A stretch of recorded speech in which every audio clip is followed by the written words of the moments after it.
It started with a dry lawn, one I'd meticulously cared for, nourished, babe-like. It was a prize-winning garden. Then suddenly, in the middle of a July heat wave, everything went brown, dead, brittle, like it had been cooked under a blowtorch. I checked the irrigation system, nothing. Sprinklers were bonedry, the valves barely. Hissing. My water pressure practically non-existent, showers were weak. The washing machine choked halfway through a cycle. I stared at my water meter and blinked. It was spinning like a casino gone haywire. What the hell? My name's Carter. I'm a structural engineer, mid-30s, and recently moved into what was supposed to be my settle down and breathe. House, a single-story ranch on the edge of an HOA controlled neighborhood called Wexley Heights. It had charm, trees, a great view of the hills, a quiet working-gas vibe, at least at first glance. But let me tell you something, nothing screams fake. Civility like an HOA that smiles at you during the welcome meeting while robbing you blind from behind the scenes. I didn't even want to be part of an HOA, but the property value was good. The house was solid, and my realtor assured me they were. Very hands-off. Hands off, my ass. The first sign should have been the weird glances I got for it attending the monthly beatification brunch. Then came the passive-aggressive flares about maintaining community standards shoved into my mailbox. Then the president herself, Diane. Mid-50s permanent white blazer and 90 reheat. In a tone so syrupy sweet it rotted my teeth on contact dropped by with a friendly reminder about lawn length and uniform mailbox height. I should have known she was the kind of person who measured self-worth by the length of her neighbor's grass. But this water theft was something else entirely. First, I thought it was just a leak. Maybe an underground pipe had cracked. But a quick look at the irrigation logs showed no activity for 3 days. Meanwhile, my bill had tripled. Number: leaks in the yard, no signs of burst, anything. The entire line to my sprinkler system was dry. Yet somehow the main pipeline from the meter to the house was still gushing water somewhere. I traced it. I had to know. So I spent my Saturday digging carefully, methodically starting from the meter box and following the PVC piping through my front yard, expecting to find a break or maybe even a careless install. Instead, I found a junction box, a brand new one, with clean glue lines and shiny caps. And coming out of that box, a second pipe, fresh, pristine, buried deep and running perpendicular from my property line straight toward the HOA community greenbelt. I stood there, mouth dry, sweat pouring down my back as the realization hit me like a gut punch. They tapped my water, not metaphorically, literally. Someone from the HOA or someone they paid had dug into my private water line and rerouted a portion of it to feed the neighborhood sprinkler system. My water, my bill, they're freaking roses. I was stunned. For a solid minute, I just knelt there in the dirt, hand resting on that illegal junction like it was some kind of cursed artifact. Then the rage started to bubble up. My chest tightened. My jaw clenched. Who the hell thinks this is okay? Who breaks into someone's property, taps a private utility line, and just helps themselves? I stormed inside, grabbed my phone, and called the city utility office. I tried to stay calm. I really did. But when I explained the situation, the woman on the other end of the line went quiet. Sir, you're saying someone modified your service line? Yes, I have pictures, coordinates. I can even send the trench layout. If you want, there was a pausathon. That's a serious violation. You'll need to report this to code enforcement immediately. I did, filed a report, sent him the evidence, and waited. 3 days passed, no reply. On day 4, I received a voicemail, not from code enforcement, but from Diane. Hi, Carter. I understand there's been a little confusion regarding water usage. Please don't worry. Everything's been approved by the HOA. It's just a temporary solution while we upgrade the community irrigation system. Shouldn't impact your bill much at all. Thanks for being such a team player. Okay, I nearly threw my phone. A temporary solution, team player. They stole from me, spliced into me private line like it was nothing. And now Diane was trying to gaslight me into thinking I should be okay with it. No, no way.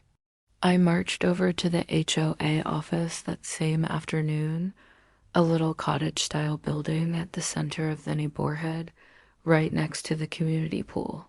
The receptionist barely looked up when I walked in. I need to speak with Diane. Do you have an appointment? No, but she sure as hell had time to dig up my lawn and tap into me water, so I figure she can squeeze me in. The receptionist stiffened.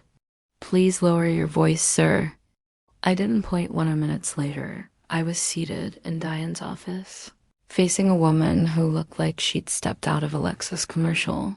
She wore a silk blouse, gold bangles, and the kind of smug expression you only get from decades of petty suburban control. Carter, she cooed. So nice of you to stop by. I didn't sit. Remove the illegal tap from my line today. She blinked. Excuse me, you heard me. You're out at community water through my private supply. That's theft. You're going to fix it and pay. For the damages. Diane tilted her head, mock surprised. I'm not sure I appreciate your tone, and you don't appreciate your trespassing. There was a long pause as she clasped her hands together. The board approved a short-term rerouting to maintain the appearance of the green belt while the main irrigation pump is under repair. We selected a few homes that could assist. You selected homes? She nodded. Based on proximity, pipe pressure, and homeowner profiles, I blinked. Homeowner profiles?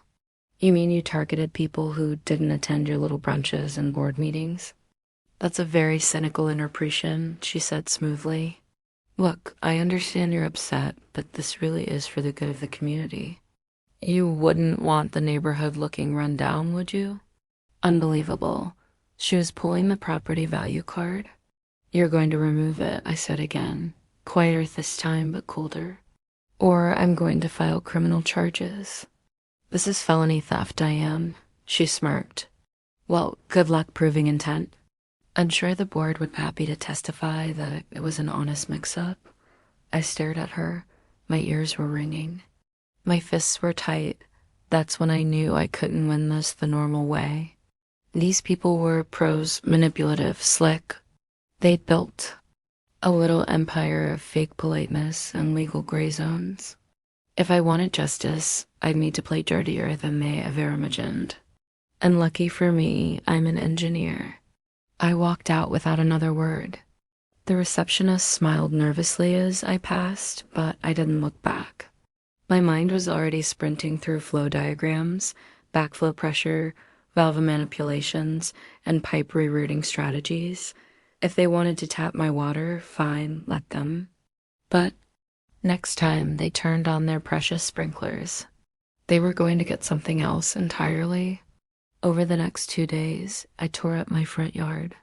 I dug with surgical precision, exposing the junction box and following the HOA pipe until I found the control valve they buried beneath a fake rock. Oh, I was impressed. They even used a commercial-grade flow regulator. These folks were serious about their theft. Installed my own equipment, pressure trap, a one-way valve with a remote actuator, and a little surprise. See, the HOA office had 3 bathrooms, 1 upstairs in the executive lounge, 2 in the lobby, all shared the same return pipe. That return pipe ran beneath the green belt, the very one their community irrigation system tapped into. And with a little creative rerouting, let's just say their water source wasn't going to be quite so refreshing anymore. On Thursday morning, I got a call from my buddy Drew, a city inspector who owed me a favor after I helped him draft his home renovation plans last year. Hey man, he said, chuckling. Did you mess with the HOA office? I blinked. Why? They just filed an emergency maintenance request. Said their restrooms started spewing fertilizer runoff. Smells like a swamp in there. I mean, it's bad. I grinned.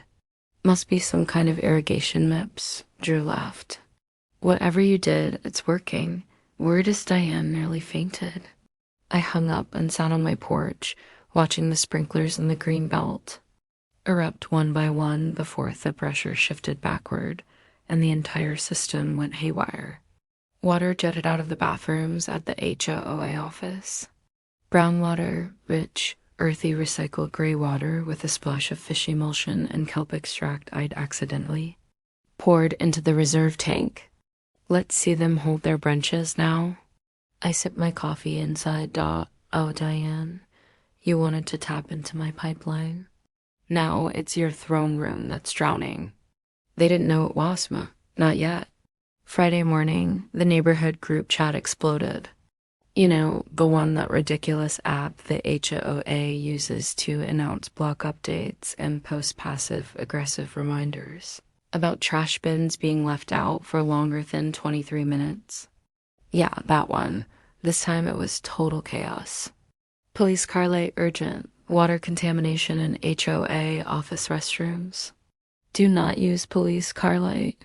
Someone named Trisha, one of Diane's lap dogs, posted 3 blurry photos of brown sludge spilling out from the base of a toilet. Another guy, Paul from Unit 14B, commented, WTF is that? And then someone uploaded a video. Oh man, the audio was pure gold. You could hear Diane screaming in the background, shut it off. Shut everything off. While maintenance workers flailed. Around an ankle-deep water, one poor guy was holding his nose with one hand and trying to plunge the urinal with the other. I laughed so hard I nearly dropped my phone. My water pressure at them, perfect, crisp, steady as cold. I took the longest, most satisfying shower off my life that morning. It was borderline spiritual, but you know what wasn't satisfying? The notice I found taped to my front door later that day. Bold, official, and wrapped in that special flavor of Hosea smog. Immediate violation notice. Unauthorized tampering with community utilities. A recent audit indicates suspicious interference with shared water infrastructure stemming from your property. This matter is being reviewed by the HOA board. Pending investigation, you are ordered to cease all landscaping activity and sprinkleroos until further notice. What? Excuse me? They broke into my line. They stole from me. And now I was the one being investigated? Oh, I saw red. I crumpled the notice in my fist. Heart pounding so hard I could feel it in my teeth. My fingers trembled, not from fear, but from the absolute fury burning through me. They were still playing innocent, still weaponizing their fake rules and court board to make me look like the villain. You ever get so mad your vision narrows?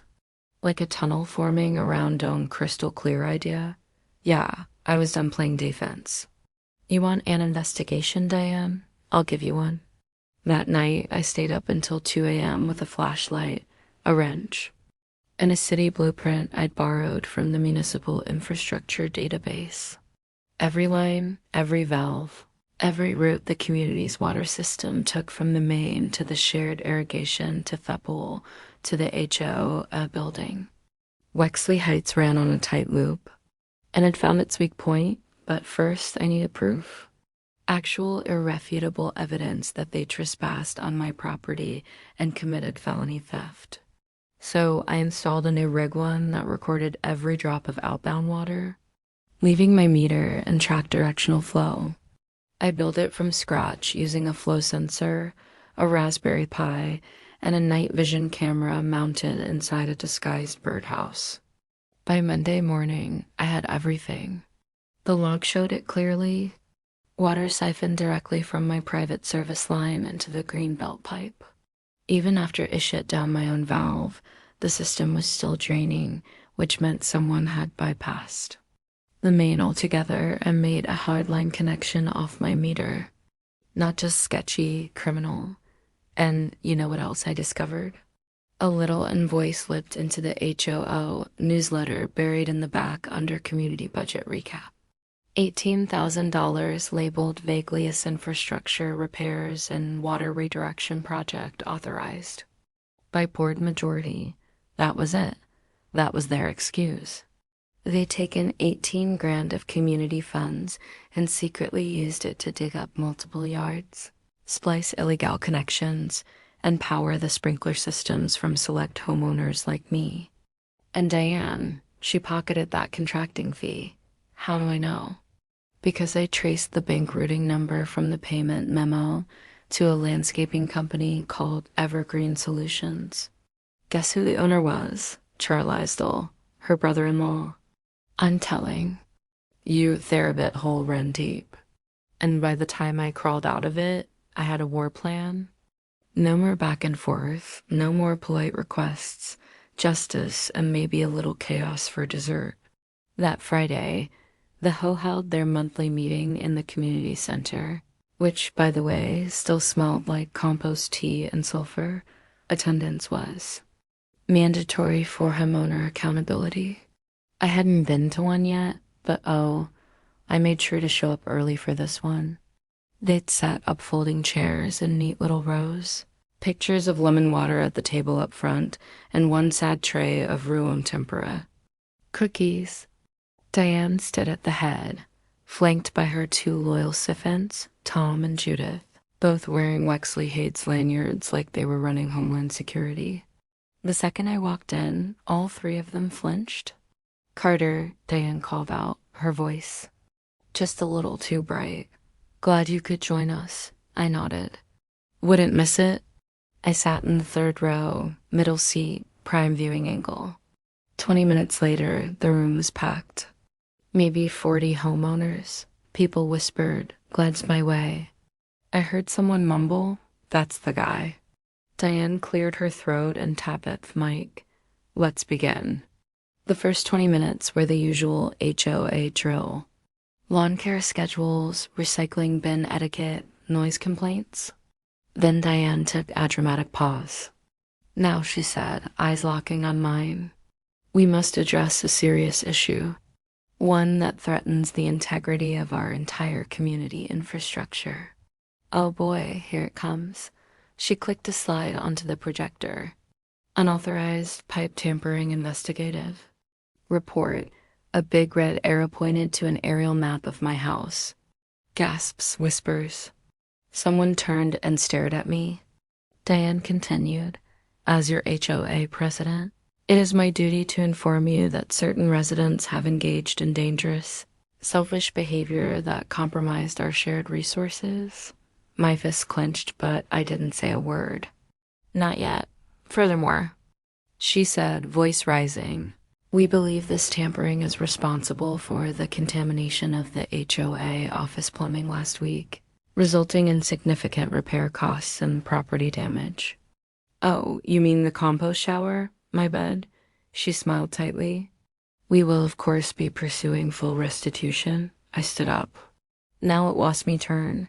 Restitution? I said loudly. That's funny because I have something to share with the group. Diane stiffened. Excuse me.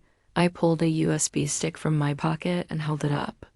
This contains flow logs, surveillance footage, and payment documentation proving that Samian, acting on behalf of this board, tapped into my private water line without consent.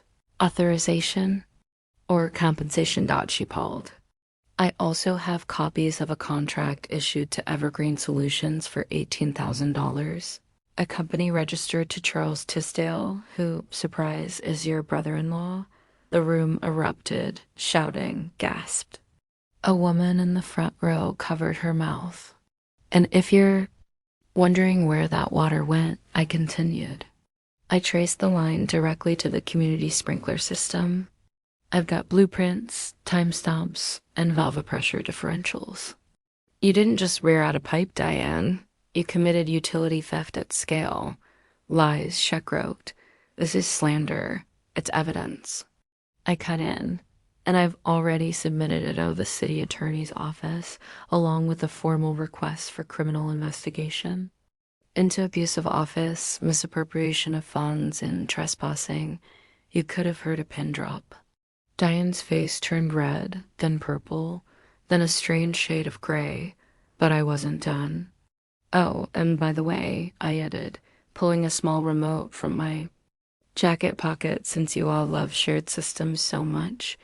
Click, the screen behind Diane flickered.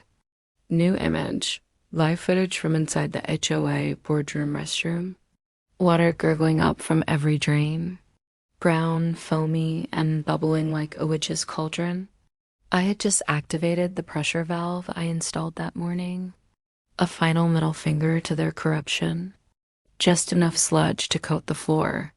Just enough chaos to leave a message. People started laughing, others groaned. Someone actually clapped. Diane looked like she might faint. I stepped back. Let me make this simple. If you don't remove that illegal tap by Monday, I'm filing a lawsuit. And if that board isn't dissolved by the end of the month, I'll take it to civil court. I'll subpoena. Everyone and I will win. And then just for good measure, I outed, enjoy the cleanup. I turned and walked out. Didn't look back. Didn't need to because by the time I got home, my phone was already lighting up with texts from neighbors I didn't even know. Thank you. That was epic. Finally, someone stood up to them. By Sunday, the illegal pipe was gone.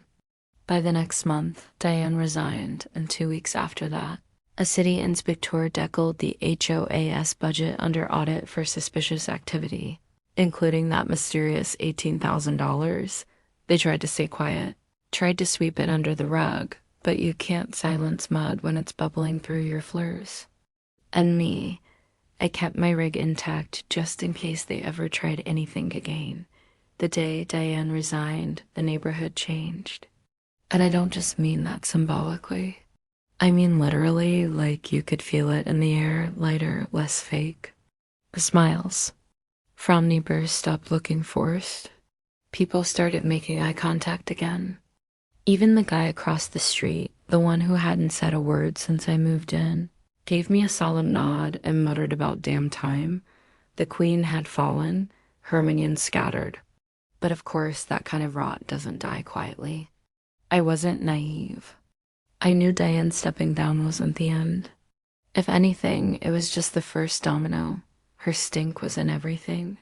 The budget, the bylaws, the committees she stacked with her little loyalists. The HOO wasn't just mismanaged, it was poisoned. And now they were panicking. A week after her resignation, I started getting emails. Not the usual ATRA spam. Either thiefsware direct from members of the interim board. Same pastel headers and decorative font, but a new tone. Suddenly, they were deeply concerned about neighborhood unity. They wanted volunteer members to join a task force for infrastructure transparency, and they wanted me, the guy they treat to a fine for tampering. Now they wanted me to help fix things. I laughed so hard I nearly spit out my coffee. But after a few minutes, I stopped laughing because it hit me. They weren't just reaching out for damage control. They were scared. Scared of what else I might uncover. Scared I might go public or worse, go legal. And you know what? Maybe I should. Because here's the thing. In the chaos after Diane's downfall, Mike, the former treasurer and part-time HO, a punching bag, reached out to me quietly late one night, said he had something I really needed to see. Women at the diner off Old Orchard Road, 2 black coffees between us, no small talk. He slid a USB stick across the table. I backed up everything before it left, he said quietly. All the HOA, financials, emails, meeting recordings. Even the stuff Diane deleted. I stared at him. Why are you giving this to me? He looked tired, like a man who finally stopped holding his breath after your cinder water. Because I should have said something sooner, and because you're the only one crazy enough to do something with it. I didn't ask questions. I took the drive and went straight home. For the next 5 hours, I dove in. It was like peeling an onion. every layer more rotten than the last. False bids, fake contractors, duplicate invoices, payments for pest control that never happened. A $9,200 landscaping charge that went straight into Diane's personnel account labeled as beautification grant. Hell, there was even a $3,000 community outreach dinner that was really just a private party at her lake house, complete with lobster tail and champagne. But the worst, the water scheme went back farther than I thought. Turns out mine wasn't the only line they tapped. There were 4 other homes, mostly elderly folks, quiet, out off site, perfect targets. One couple, the Reynolds, were both in their 70s. Their water bills had tripled over the summer, and they thought it was a leak. The hoe, I told them, must be your old plumbing. I clenched my fists. This wasn't about me anymore. This was about power. Stolen, abused, and hidden behind potlucks and printed newsletters. You ever have that moment when you realize you're standing on top of a mountain of lies and everyone's been pretending it's just a hill? That was me at 3:45 a.m. staring at 243 flood transactions across 2 years. So I did what any furious, sleep-deprived engineer would do. I built a website, www.exleyaks.com. Simple, clean, anonymous at first, just the facts. I uploaded PDFs of every suspicious invoice, every wire transfer, every line item that didn't add up, side-by-side comparisons, annotated screenshots, even snippets from meeting recordings where Diane openly laughed about bending rules and creative budgeting. I linked to the city's fraud reporting page. I embedded a local journalist's contact form and then I hit publish.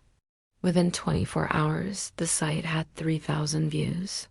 By day 2, 10,000 people started sharing at neighbors' nearby districts, HOA watchdog groups. I got emails from strangers thanking me, asking if they could model their own exposés after mine. I even got a message from a former HOA board member from another city who said, "We've been waiting for someone to pull a move like this." Damn right. But with disability pushed back, 2 days later I got served, cease and desist. Diane's liar, or more likely her husband's golfing buddy, who owed her a favor, claimed my site was defamatory and emotionally distressing. I laughed when I read that part. Emotionally distressing. Lady, I was just getting started. I called their bluff, forwarded the letter to a friend who works in digital compliance. He confirmed what I already knew as long as the documents were factual and obtained legally.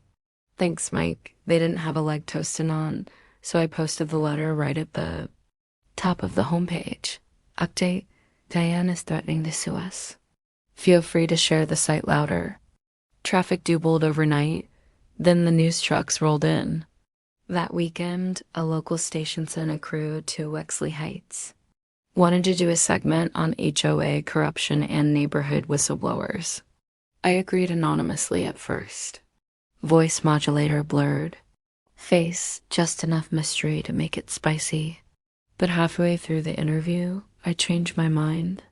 I stepped into the light, told them everything, named names, and I swear when that broadcast aired Sunday night, I could feel the HOA group chat implode.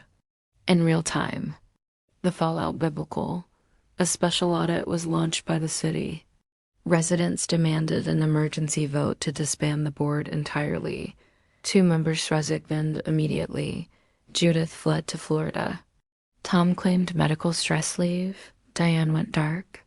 No more. Emails, no more appearances. Then someone spray-painted pipe thief on her white garage door. Wasn't me, but I admit it made Mesmo. And the Reynolds, turns out they'd been paying for 5 months of stolen water. I walked over one morning again, explained everything to Mr. Reynolds, showed him the evidence, the diagrams, the pipe logs. He didn't say anything at first, just stared at the ground for a long time, then looked up and said, "So you're the one who turned the bathrooms into a swamp?" I paused, then nodded a beat, and then he laughed out, not a polite chuckle. A full-on belly cackle that made his wife come outside with her apron still on. I stayed for ya. We talked about roses, about how they used to be proud of this neighborhood, how it changed when Thurl started outweighing the community. I promised them it wouldn't happen again, because here's the truth. I never set out to be some neighborhood hero. I just wanted my damn water back. But when people like Diane start thinking they can't tap your line, hike your bill, and then smile in your face while doing it, you make sure they choke on every ounce they stole. And if you have to reroute their corruption into the very bathrooms they built to control others, well, call it poetic plumbing. I thought it might end with Diane's resignation or with the audit. Or maybe with the smear campaign collapsing under the weight of actual evidence, but nope. The story had own last filthy twist. It came 2 weeks later, just as the city's official investigation was wrapping up and the HOA was being forcibly restructured. Under temporary oversight, a formal letter showed up in my mailbox, plain envelope, no return address. Inside, a notice from Wexley Legal Holdings, LLC. I blinked. Wexley what? Apparently, Diane and her husband had filed a shell claim with a third party mediation service. Their angle that I caused willful damage to HOA facilities and public embarrassment to board members, thereby violating the neighborhood's civic harmony clause. Civic harmony? Are y'all kidding me? I stood in my driveway holding the letter like it was radioactive. I could feel my pulse building behind my eyes. Not because I was afraid. No, I was way past fear, but because of the sheer nerve after all Feelies. All the theft, the rerouted pipes, the backdoor deals, and stolen cash. Now they wanted to sue me for hurting their feelings. My phone buzzed. It was Mike again. Hey, he said, voice hushed. You'd the letter? You knew this was coming? I heard from a guy who used to work at the same firm. Diane's husband is pulling strings. Says you're harassing a public volunteer. I let out a sharp, bitter laugh. I'm the one who was robbed. I know, he said, but they think if they push hard enough, you'll fold. Back off. Remove the website. I was ski. For a beat. Then I said it out loud, clear as a bell. I'm not folding. And that's when the real endgame began. Because once you go after the rotten core, it doesn't just try to fight back, it scrambles to save itself. Smearing, spinning, rebranding, whatever it takes. Wexley Legal Holdings, LLC was Diane's last-ditch effort to keep her claws in the neighborhood. A corporate shell stuffed with HOA loyalists trying to reset the narrative. So I exposed them too. Remember that site I built, Wexley Leaks? It had one more page. I updated it with new records, board member affiliations, recent property flips, and shell companies linked to the same PO box Diane used for HOA reimbursements. I named every player, timestamped every shady dollar. I even included copies of the cease and threats and the emotional distress claims. Then I wrote a letter of my own to every single homeowner in Wexley Heights. A physical letter signed, printed, mailed in bright red envelopes. Inside was a simple message. This is your neighborhood. Not Diane's, not the HOA's, yours. Let's take it back together. Visit WEXLEYAKS.com. Learn the truth. Vote in the special election. The guy whose water they stole. By the end of the week, the site had 20,000 hits. And the neighborhood, it was waking up. For the first time since I moved in, people started knocking on my door. Not with complaints, with thank yous, with offers to help, with stories of their own finds they never questioned. Fees they didn't understand, drive-by warnings they'd been too scared to push back against. I found out Mrs. Becker from down the block had been written up 3 separate times for excessive wind chimes. The Thompsons fined $150 for garage clutter, what turned out to be a folding bike visible from the street. They were tired of walking on eggshells, of fear and petty citations and passive-aggressive letters, of trading freedom for some warped sense of neighborhood order. And for once they had a target to rally against, not just Diane, but the entire system she'd built around herself. So we rallied. We formed a residence council, pushed for bylaws to be re-examined one by one. We got lawyers involved, good owns, local reporters, even a few city officials who'd had their own run-ins with rogue HOAs, and most importantly, we called for a full vote, not just for a new board, but for a new charter passed by 87%. When the results were announced, I stood in front of the community center, the same place Diane once used to deliver her grand speeches and address the crowd. I wasn't flashy. I didn't yell. I just told the truth. I didn't do this alone, I said, eyes sweeping the crowd. This isn't about plumbing or lawns or even money. It's about the line between power and abuse. And the people who had the guts to say, no more. Someone clapped, then another, and then the whole damn street lit up with applause. I didn't cry, but I felt that lump in my throat, that deep ache of something right finally settling into place. But you know what the craziest part is? A week later, I got a letter from Diane, handwritten, 3 pages. It started like this. Carter, you probably hate me, and I don't blame you, but I wanted to explain or maybe just apologize. I lost track of what mattered.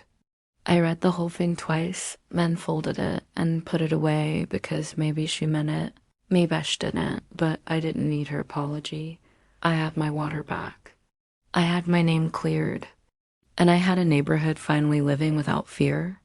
The bathrooms at the HOA office, they're still under renovation.